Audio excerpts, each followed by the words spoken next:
Why we aren't headed for a housing crash.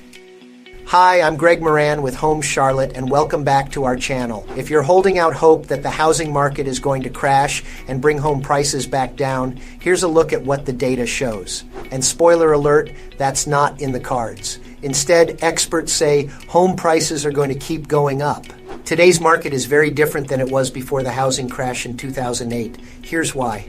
It's harder to get a loan now, and that's actually a good thing. It was much easier to get a home loan during the lead up to the 2008 housing crisis than it is today. Back then, banks had different lending standards, making it easy for just about anyone to qualify for a home loan or refinance an existing one. Things are different today. Home buyers face increasingly higher standards from mortgage companies. The graph below shows this difference. The lower the number, the harder it is to get a mortgage. The higher the number, the easier it is. The peak in the graph shows that back then, lending standards weren't as strict as they are now. That means lending institutions took on much greater risk in both the person and the mortgage products offered around the crash. That led to mass defaults and a flood of foreclosures coming onto the market. There are far fewer homes for sale today, so prices won't crash. Because there were too many homes for sale during the housing crisis, many of which were short sales and foreclosures, that caused home prices to fall dramatically.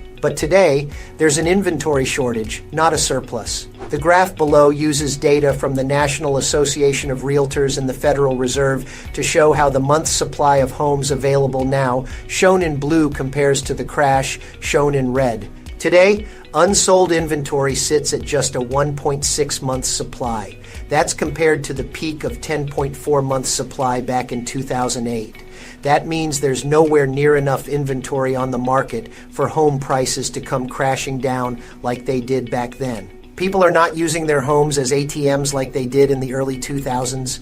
Back in the lead up to the housing crash, many homeowners were borrowing against the equity in their homes to finance new cars, boats, and vacations. So when prices started to fall, as inventory rose too high, many of those homeowners found themselves underwater.